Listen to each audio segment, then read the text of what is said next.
Coffee पर Kurukshetra show में मेहमानों द्वारा व्यक्त की गई राय और कमेंट्स उनके निजी विचार हैं। मेहमानों की राय को इंडिया टीवी या शो के होस्ट की राय न मानी जाए। इंडिया टीवी का मकसद किसी भी व्यक्ति या वर्ग की भावना को ठेस पहुंचाना नहीं है।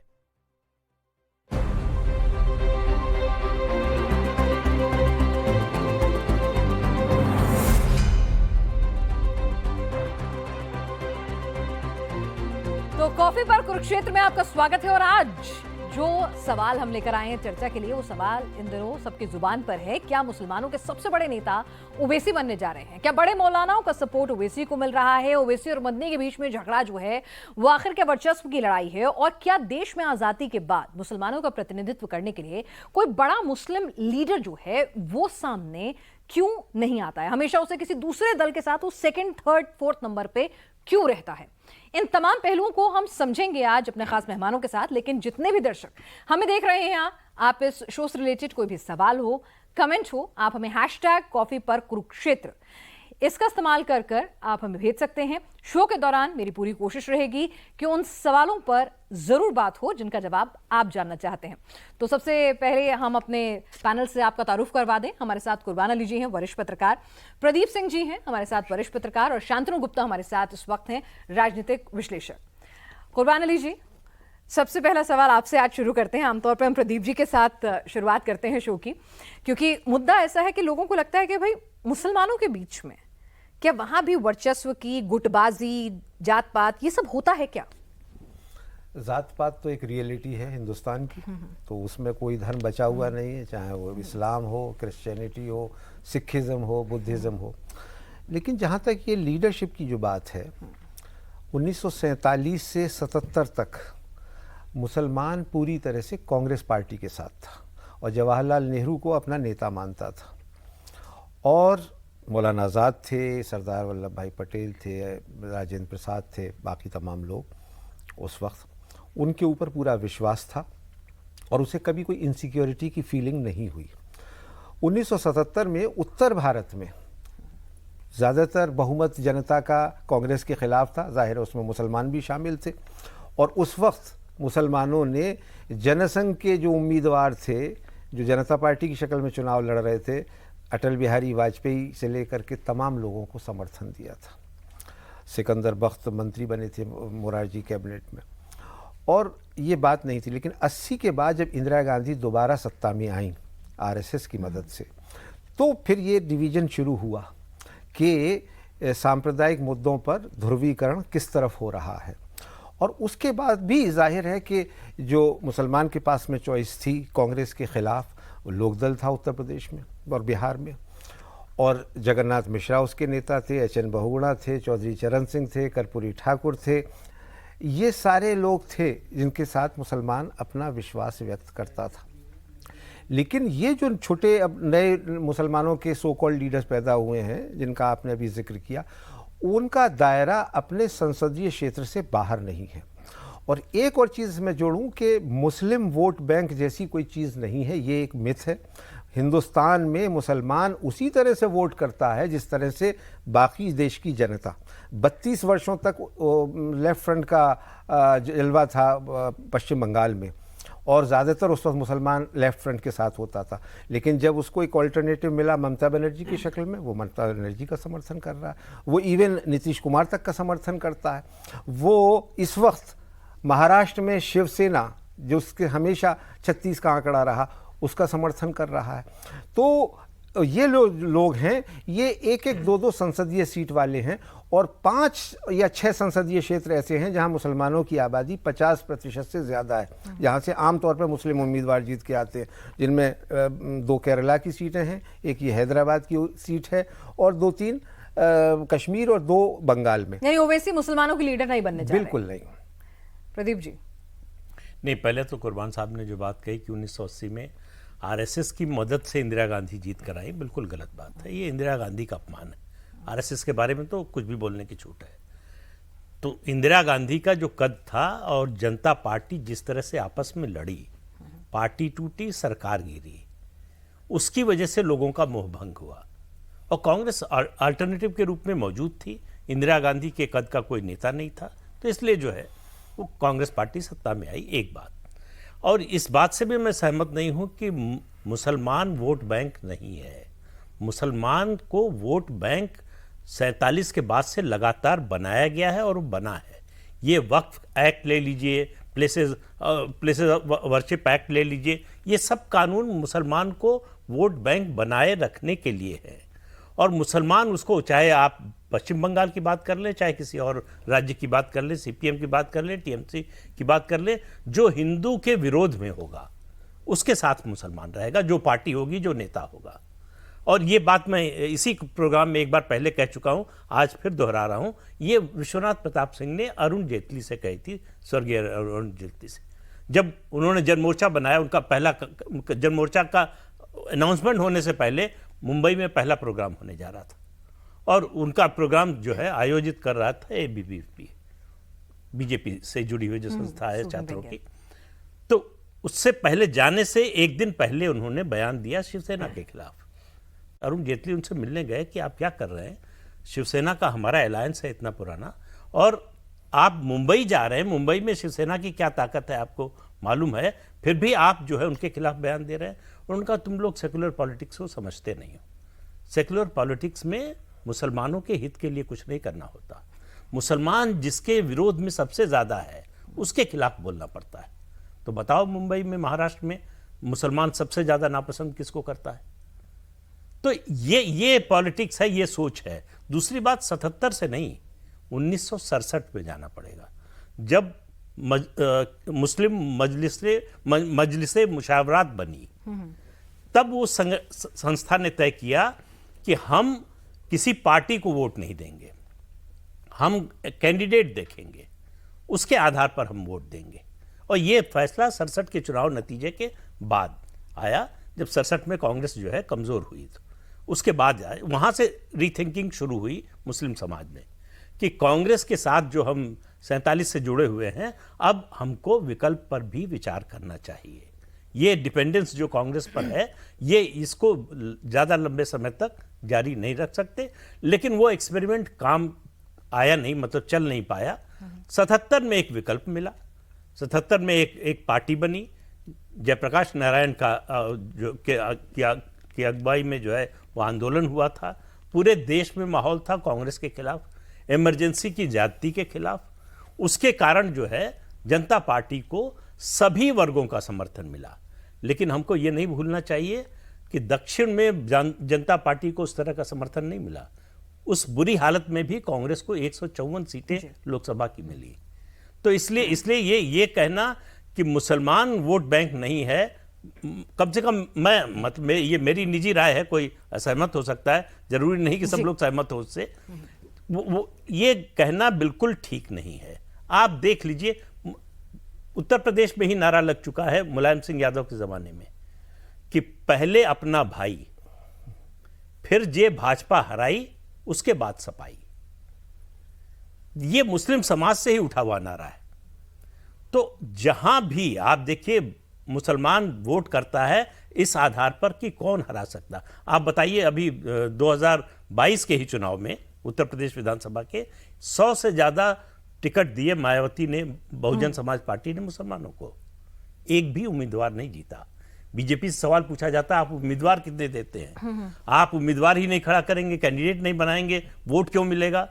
तो मायावती तो इतने कैंडिडेट देती हैं, लोकसभा में देख लीजिए, विधानसभा में देख लीजिए, और इसके बावजूद उनको वोट नहीं मिलता। क्यों? क्योंकि वो बीजेपी के साथ सरकार बना चुकी है। हमेशा मुसलमानों के मन में डर रहता है कि इनको जिताया तो जरूरत पड़ने पर ये बीजेपी के साथ जा सकती है। शायद यही वजह है कि ओवैसी भी स्वीकार्य नहीं होते कि बी 10 टीम सेकंड है। के लिए 10 सेकंड के लिए सिर्फ प्रदीप जी ने कहा कि मुसलमान हिंदू विरोधी है। मैं इस पे घोर आपत्ति दर्ज करता हूं। मुसलमान बीजेपी विरोधी है और बीजेपी को हराने के लिए जो भी शक्ति बनती है वो उसके साथ जाता है। जिस नारे का इन्होंने जिक्र किया, मैं नहीं जानता कि वो नारा कहाँ लगा, लेकिन हाँ, मुझे ये नारा ज़रूर याद है कि जब मिले मुलायम काशी राम तो हवा हो गए जय श्री राम। ये पिछड़े और दलितों ने उत्तर प्रदेश में ये नारा ज़रूर लगाया था। ये पिछड़े दलितों ने नहीं, असेंबली में, उत्तर प्रदेश की असेंबली में ये नारा लगा। तो ये बाहर का नारा, किसी राजनीतिक दल का नारा नहीं था, ये असेंबली के अंदर लगा हुआ नारा था। एक बात। दूसरी बात, बीजेपी के खिलाफ क्यों है? क्योंकि बीजेपी हिंदुओं की प्रतिनिधि मानी जाती है। है कि नहीं उस पर बहस कर सकते हैं आप, लेकिन परसेप्शन है कि बीजेपी मतलब हिंदू पार्टी है, मतलब हिंदुइज्म। तो अगर आपको हिंदू के खिलाफ होना है तो बीजेपी के खिलाफ होना। ये कैसे हो सकता है कि आप बीजेपी के समर्थन में रहें और कहें कि हम ये गलत बात है कि आप हिंदुओं के खिलाफ और बीजेपी के खिलाफ हैं। इसमें बहुत बड़ा। चलिए अब हम एक दूसरी बात पे आ जाते हैं इसको, क्योंकि ये आपके लिए डिबेट का विषय है। आज हमारे ओवैसी के न्यू सुप्रीम लीडर हैं, और क्या यही वजह है कि जो आपने कहा कि मायावती का इंक्लिनेशन बीजेपी के साथ हो सकता है, कि यही वजह है कि ओवैसी को बार बार कहा जाता है बीजेपी की बी टीम, बीजेपी की बी टीम? बिल्कुल ठीक मुद्दा उठाया। ओवैसी आखिर मुसलमानों के हित की ही बात करते हैं, और सबसे ज्यादा मुखर तौर पे करते हैं, मुखर तौर पर करते हैं और देश भर में घूमकर करते हैं। लेकिन मुसलमानों को यह लगता है कि ये मुस्लिम वोट का बंटवारा कर रहे हैं, इसका फायदा बीजेपी को मिलेगा, तो इसलिए उनको बीजेपी की बी टीम कहा जाता है, इसलिए उनको समर्थन नहीं मिलता है। तो ये आप मानकर चलिए कि जब तक ये ऐसा नहीं होगा कि उनको ये नहीं माना जाएगा कि बीजेपी की बी टीम है या ये मुस्लिम वोटों का बंटवारा करके बीजेपी को फायदा पहुंचाना चाहते हैं, तब तक ओवैसी मुसलमानों के नेता नहीं बन पाएंगे। यही ओवैसी को तालियां मिलेंगी, मीडिया की सुर्खियां मिलेंगी, पर वोट नहीं मिलेगा। वोट नहीं मिलेगा। सबसे ज्यादा यूथ आता है, मुस्लिम यूथ सुनने आता है। एक पढ़ा लिखा बैरिस्टर विदेश से पढ़कर आया, लेकिन वो वोट नहीं देता है। तो इसलिए जो है ये कहना कि ओवैसी, मतलब बहुत से लोगों को लगता है कि शायद ओवैसी जो बनना चाहने के लिए महत्वाकांक्षा, तो अच्छी बात है। राजनीति में जो है सब में महत्वाकांक्षा होती, किसी पार्टी का हो, किसी संगठन का हो, महत्वाकांक्षा न हो तो राजनीति में नहीं रहेगा। तो महत्वाकांक्षा होना एक बात है, लेकिन सच्चाई होना दूसरी बात है। ये दूसरी पीढ़ी है, जहां तक मुझे याद है ओवैसी की, हैदराबाद से बाहर नहीं निकल पाए। महाराष्ट्र में पिछले चुनाव में 2019 में जरूर 2 सीटें जीते थे, लेकिन उसके अलावा जो है, और बिहार में विधानसभा चुनाव में 5 सीटें जो है वो भी जो है किस इलाके में जीते थे जहां बीजेपी का कुछ नहीं है। तो जहां बीजेपी लड़ाई में होगी, जहां बीजेपी ग्राउंड पर मजबूत होगी या उसके आने की, उसके उम्मीदवार के जीतने की संभावना होगी, वहां ओवैसी को जो है मुस्लिम नहीं, ओवैसी के लिए अभी मुसलमानों का सर्वे सर्वा बनना बहुत दूर की कौड़ी है।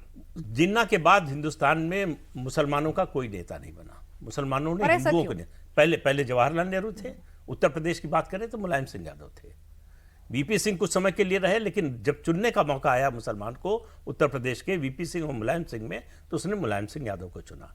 क्यों चुना? हाँ, ये सबके मन में सवाल है। एक छोटी छोटी जाति भी होती है, वो भी अपना लीडर चाहती है। आज एक सोशल मीडिया पर मुलायम सिंह का पुराना जो है एक वीडियो चल रहा है कि मैं मुख्यमंत्री बना तो मैंने कह दिया कि हर हालत में 33% पुलिस में भर्ती मुसलमानों की होनी चाहिए। मुख्यमंत्री पद से हटने के बहुत साल बाद अयोध्या में जो उन्होंने गोली चलवाई थी कार सेवकों पर, उन्होंने कहा फिर मौका आएगा फिर चलवाएंगे। तो हिंदू विरोधी के रूप में उनको बीजेपी ने जो है उनका नाम दिया मुल्ला मुलायम, बीजेपी विरोधी नेता के रूप में उनकी छवि। अब मैं कहता हूं, देखिए राजनीति में परसेप्शन और रियलिटी जरूरी नहीं दोनों एक हो, लेकिन परसेप्शन पर लोग जाते हैं। परसेप्शन ये बना था और बना है कि मुलायम सिंह यादव हिंदू विरोधी हैं, या दूसरी तरफ से कहें मुसलमान समर्थक है।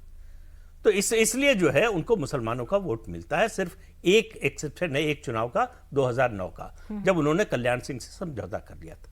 अब बताइए, मुलायम सिंह यादव जो मुसलमानों के इतने प्रिय थे, केवल कल्याण सिंह को साथ ले लिया, तो इसलिए साथ छोड़ दिया। उसी चुनाव में कांग्रेस पार्टी को 22 सीटें मिली थी, किस जो जनरल इलेक्शन में, एक बाई इलेक्शन में।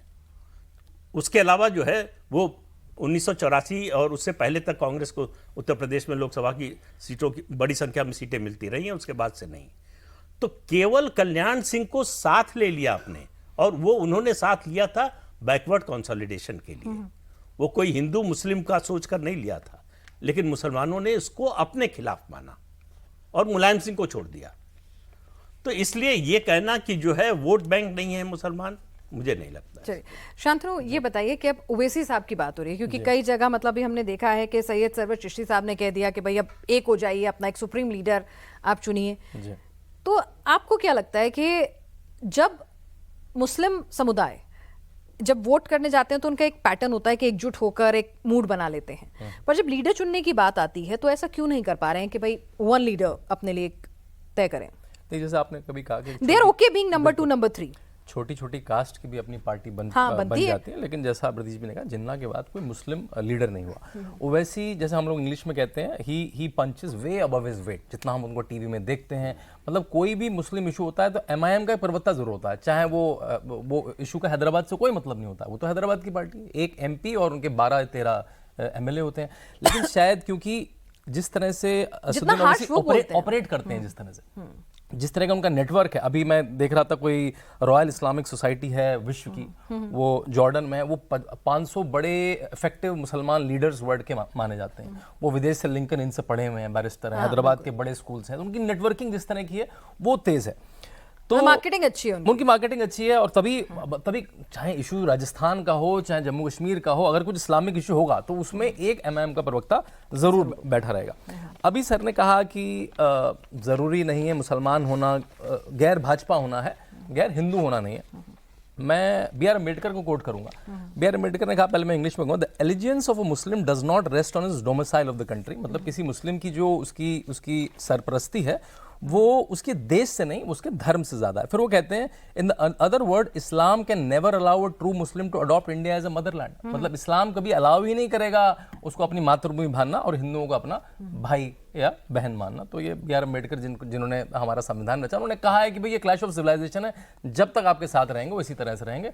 जैसे हमने देखा अभी मतलब जो शिया कंट्री हैं वो उसके फेवर में है, सुन्नी कंट्री हैं वो हिजबुल्लाह के जो चीफ हैं उनके मरने के, लेकिन हमारे यहाँ किसी को पता ही नहीं, दोनों विरोध में। कश्मीर में वो मुद्दा बन गया है, मतलब जिसका आपको कुछ पता नहीं, जिसका आपको कुछ इल्म नहीं, वो एक फॉरेन पॉलिसी इशू है। मतलब एक जो मुस्लिम उम्मा है वो काम करेगा ही करेगा, नॉर्थ से साउथ से। और वो भाजपा, जैसे बताया कि हमारे यहाँ तो उत्तर प्रदेश में क्या होता है, जो शिवसेना को वोटिंग करी इसलिए वो शिवसेना के लिए वोटिंग करी क्योंकि वो उस समय भाजपा को हराती हुई दिख रही थी। जो भाजपा को कोई भी हरा ले, वो अब 1980 के बाद से, जब से भाजपा एक फोर्स बनी है, तब से मुस्लिम वोट भाजपा के विरोध में, जहां से भाजपा का कैंडिडेट हारता हुआ या भाजपा का सपोर्टिंग जो एनडीए का कैंडिडेट हारता हुआ, वही मुस्लिम वोट जाएगा। और ये बड़ी दुर्भाग्य की बात। कुर्बान अली जी, एक सवाल जो एक नेचुरली दिमाग में उठता है कि अगर फिर से हम ओवैसी, तो चलिए ठीक है, एक नाम है, एक अजमेर से एक चिश्ती साहब ने एक बात को हवा दे दी है, लेकिन आप देखिए कि बिहार में तादाद भी ज्यादा है, यादों से ज्यादा आपकी परसेंटेज लगभग 17%, ठीक है। उत्तर प्रदेश में भी आप अच्छे खासे नंबर में मौजूद हैं,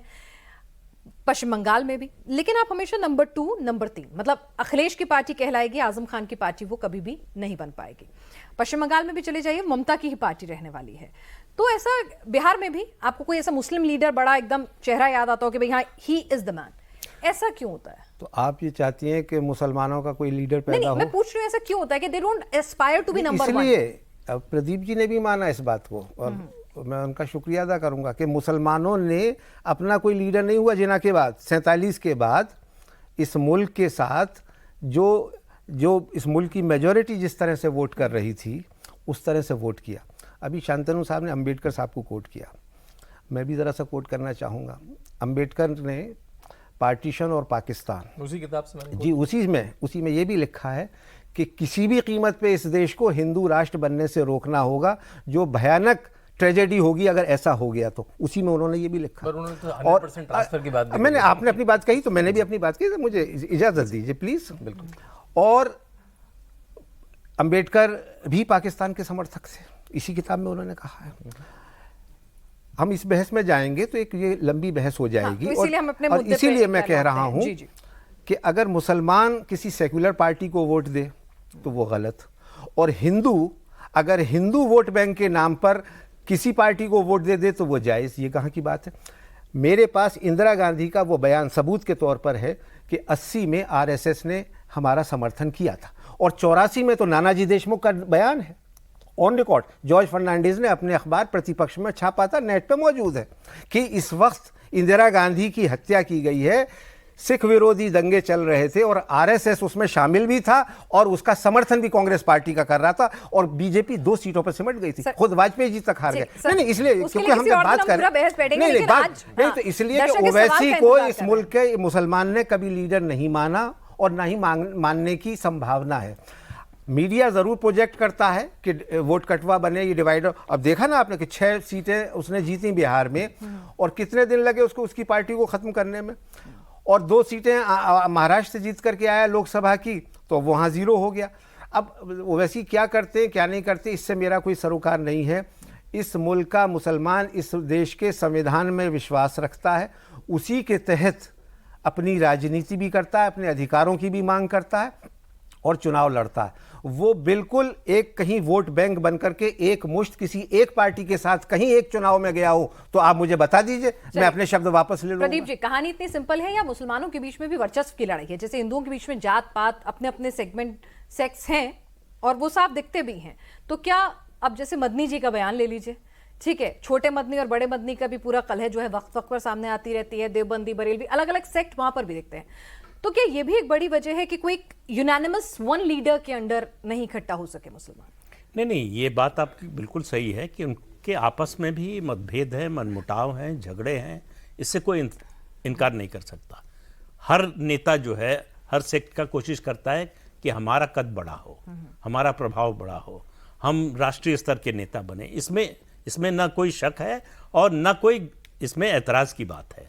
होना ही चाहिए, हर पार्टी में होता है, हर समाज में होता है, हर वर्ग में होता है, उसकी कोई बात नहीं है। लेकिन मुसलमान अपना नेता क्यों नहीं बनाता? हाँ, ये प्रश्न ये है। बिल्कुल। और वो नंबर 2 आजम खान इसलिए कि अगर वो मुसलमानों का नेता बनेगा जी, तो उसको बाकी समाज को जोड़ने में दिक्कत आएगी, क्योंकि वो हिंदुओं के खिलाफ बोलेगा तभी मुसलमान नेता बन सकता है, नहीं तो वैसी को बन जाना चाहिए था। वो तो केवल मुसलमानों के हित की बात कर रहे हैं। हाँ बिल्कुल।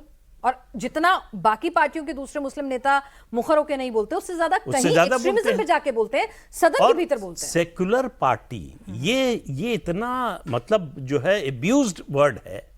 भारत में सेक्युलर होने का मतलब है हिंदू विरोधी, मुसलमान परस्त। अगर आप हिंदू विरोधी हैं, मुसलमान परस्त हैं, तो आप सेक्युलर हैं। अगर आप हिंदू की बात आपने जैसे की, आप सांप्रदायिक हो गए। तो मुस्लिम परस्त होना सेक्युलरिज्म है और हिंदू के हित की बात करना यह कम्युनलिज्म है। यह परिभाषा बना दी गई है, यह कहीं लिखा नहीं है, संविधान में नहीं है ऐसा कुछ, लेकिन यह पब्लिक परसेप्शन में यह बना दिया गया है और अपने व्यवहार से इसको एक तरह से व्यवहारिक जीवन में उतार दिया गया है। इसलिए कि वैसी जब पार्टी बनाएंगे, वैसी जब वोट मांगेंगे, तो उनको अपने लोगों का वोट पाने के लिए हिंदुओं का विरोध में बोलना पड़ेगा। और विरोध में बोलेंगे तो उनको वोट नहीं मिलेगा। या तो आप किसी जाति के नेता के रूप में उभर कर आए हों, जैसे लालू प्रसाद यादव या मुलायम सिंह यादव, उनको मालूम है कि इतना वोट तो हमारा पक्का है, इसके साथ मुसलमान मिलेगा। मुसलमान को भी मालूम है, वो उसी हिंदू को अपना नेता मानेगा जिसके पास अपना हिंदुओं का एक वोट बैंक हो। उसको बंगाल में मालूम है कि ममता बनर्जी के पास 25-30% हिंदू वोट है। यानी मुस्लिम पॉलिटिक्स करनी है तो किसी और दूसरी जात वाले नेता के साथ मिलके करनी होगी, जाति या धर्म, पार्टी हाँ, या, जो भी हाँ, मान मतलब लें, आपको उस तरह से मिलके करनी होगी। यू कांट स्टैंड मतलब आपके पास कुछ पूंजी है, क्या पूंजी है। हमारे जोड़ने से, हाँ, हमारे जुड़ने से तब फायदा होगा। हाँ, अगर हम जुड़ेंगे तभी जुड़ेंगे जब आपके पास कुछ हो। कांग्रेस को क्यों नहीं पूछ रहे उत्तर प्रदेश में मुसलमान? राष्ट्रीय पार्टी है, देश की आजादी का आंदोलन चला है, उसकी वारिस पार्टी है, तो उसके सेकुलरिज्म पर कोई शक है क्या? बीजेपी को नहीं देते हैं, समझ में आती बात। लेकिन कांग्रेस पार्टी तो कम्युनल पार्टी नहीं है, तो मुसलमान क्यों नहीं वोट देता है? क्योंकि कांग्रेस के पास उत्तर प्रदेश में इस समय पिछले कई दशकों से कोई हिंदू वोट नहीं है, तो इसलिए मुसलमान कांग्रेस को वोट नहीं देगा। बीएसपी के बारे में मैंने बताया, उसको शक है कि ये जो है बीजेपी से मिल सकती, सिर्फ इसलिए, और कोई समस्या नहीं है। उसको मालूम है कि बीएसपी के पास जो है दलित वोट का एक स्ट्रॉन्ग आधार है, हाँ जी, और वो कमिटेड है, इसके बावजूद उनको वोट नहीं मिलता है। लेकिन जो है मुलायम सिंह यादव हो चाहे अखिलेश यादव हो, बिहार में आप देख लीजिए तेजस्वी यादव मतलब +1 की ही भूमिका में रहेंगे। एक बात बताइए, जैसे अगर आप बिहार में देखिए, अब्दुल बारी सिद्दीकी, अली अशरफ फातमी, इनको छोड़ दीजिए, नंबर 2, जबकि मुस्लिम आबादी वहां जो मेरे पास डेटा है 17.7% है, ठीक है। अगर आप यूपी में चले जाइए लगभग 20% है, यादव जो है उससे कम है, और वहां पर भी आजम खान कुछ भी था, लेकिन हमेशा मुलायम और अखिलेश उनकी सरपरस्ती में ही रहे। बंगाल में टीएमसी में पहले ममता बनर्जी आती हैं, अभिषेक बनर्जी आते हैं, फिर जाके नूरुल इस्लाम, फिरहाद हाकिम का नंबर आता है। तो आप पॉलिटिक्स तो करेंगे वो वाली, लेकिन कभी भी उनको नंबर 1 नहीं बनने देंगे। अब एस्पायर ही नहीं हो रहे हैं, गिव अप कर दिया कि हम नंबर 1 बन ही नहीं सकते हैं। नहीं, बिल्कुल वो एक स्ट्रैटेजी है। वो ऐसा नहीं है कि वो नंबर 1 बनना नहीं चाहते, क्योंकि उसे पता है कि अगर जहाँ पे जनसंख्या हो जाएगी 50%, 7%, बिल्कुल नंबर 1 बनेगा। उसे पता है मैं अभी तो 14-15% पे हूँ। मुझे भारत में first pass the pole system में कोई भी सरकार बनाने के लिए वो कम से कम 30% वोट चाहिए। जितनी भी सरकारें बनी है 28-30% वोट चाहिए। तो मैं तो कितना भी ज्यादा हूँ, ओवरऑल स्टेट में 15% हूँ, 18% हूँ, 20%। तो मुझे एक पार्टी चाहिए जिसके पास एक डिसेंट वोट बैंक है, एक जाति का है जो हिंदुओं में जाति होगी, वो आएगा। और अगर मैं ज्यादा, जैसे प्रदीप जी ने कहा भाई मैं मुस्लिम पार्टी बनूंगा कैसे, वो तो हिंदू विरोध से मुस्लिम पार्टी बनेंगे। आप सड़क की बात करके, पुल की बात करके, एक्सप्रेस, अगर वो है तो योगी आदित्यनाथ से अच्छा चीफ मिनिस्टर किसे मिला आज तक? मतलब आपको पता है जो आंकड़े आते हैं, उत्तर प्रदेश आपको पता है 40 जो सेंट्रल गवर्नमेंट स्कीम नंबर 1 है, और उसका मेजर बेनिफिशियरी मुसलमान है।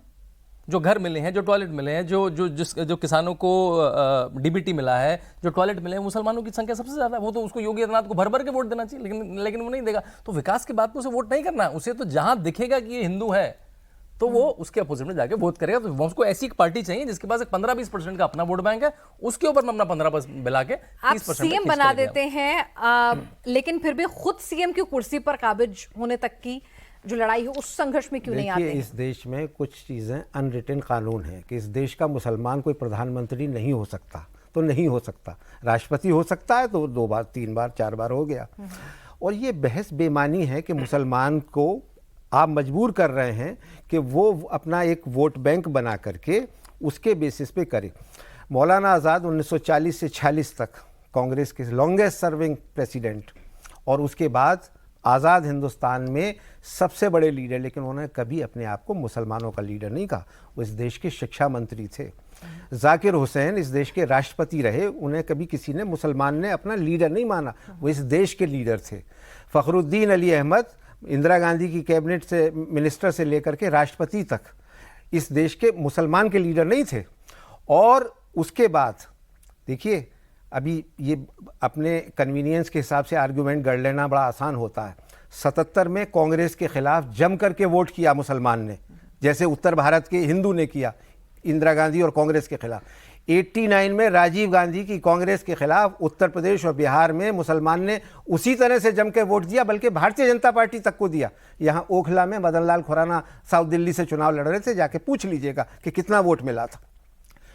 सवाल ये है कि जब कांग्रेस गलती करती है, और कांग्रेस ने भी ये कोशिश की, अयोध्या में बाबरी मस्जिद का ताला किसने खोला? कांग्रेस ने। शिलान्यास किसने कराया डिस्प्यूटेड साइट पे? कांग्रेस ने। बाबरी मस्जिद गिरवाई किसने? नरसिम्हा राव के रहते हुए। उसके बाद आप ये उम्मीद करेंगे वो कांग्रेस को वोट देगा? मुसलमान ने क्या कुछ पट्टा लिखा रखा है? वो उसे वोट देगा जो उसके इंटरेस्ट की बात करेगा। और उसके इंटरेस्ट की बात ये कि सेक्युलर पार्टियों का कहना इसलिए है कि वो कम से कम उनकी बात को, उनके दर्द को करते हैं। वीपी सिंह प्रधानमंत्री किसकी वजह से बने? मनमोहन सिंह प्रधानमंत्री किसके वजह से बने? मुसलमान के वोट की वजह से बने। दिया मुसलमान ने वोट, बाकी और लोगों ने भी दिया, और एक देश सही रास्ते पे चला।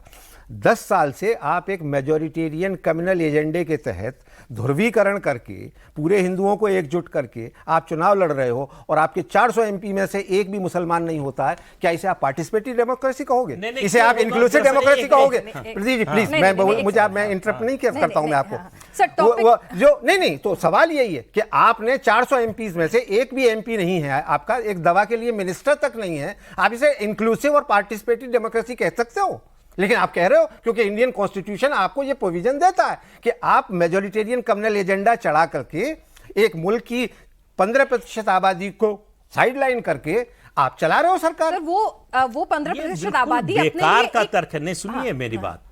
2020 के बिहार विधानसभा के चुनाव में कितने टिकट दिए जेडीयू ने, नीतीश कुमार ने? एक भी उम्मीदवार जीता क्या?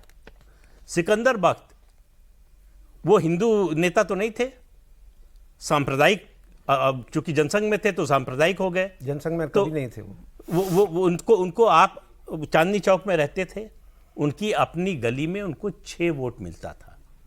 2 पति पत्नी का 2 वोट और 4 उनके नौकर थे, बस। एक मुसलमान वोट नहीं देता था उनको। भाई सिकंदर वक्त में ऐसी क्या खराबी थी? मुसलमानों का ऐसा क्या बुरा किया था उन्होंने? आरिफ मोहम्मद खान बीजेपी के टिकट पर कैसरगंज से चुनाव लड़े, उनके अपने इलेक्शन एजेंट ने उनको वोट नहीं दिया। आरिफ मोहम्मद खान क्या मतलब आरएसएस से आए थे? आरिफ मोहम्मद खान ने मुसलमानों के साथ बहुत बुरा बर्ताव किया था, वो मुसलमान नहीं थे जी। तो अगर बीजेपी आरिफ मोहम्मद खान जैसे नेता को टिकट देगी, इसलिए उनको जो है मुसलमान वोट नहीं देगा, तो बीजेपी क्यों टिकट देगी? या कोई पार्टी, बीजेपी की जगह कोई और भी पार्टी हो तो क्यों टिकट देगी? जी चलिए, तो इसमें एक वक्त की सर- एक सेकंड बस लूंगा। सिकंदर बख्त जनसंघ में नहीं थे, चलिए, ठीक 77 है। में जीते, मुसलमानों के वोट से जीते, मिनिस्टर बने। सर सवाल यही था कि मुसलमान अपने लिए क्या ओवैसी को एक ओवरऑल लीडर के तौर पर स्वीकार करेंगे, या अभी उनको सिर्फ तालियां और सुर्खियां मिलेंगी, उनको वोट मिलना दूर की कौड़ी है उत्तर से लेकर दक्षिण तक। तो इसी पर आप लोगों ने चर्चा की, थोड़ा बहुत भटके, लेकिन ठीक है, चर्चा कुल मिलाकर इस पर रही। आज के लिए कॉफी पर कुरुक्षेत्र में इतना ही।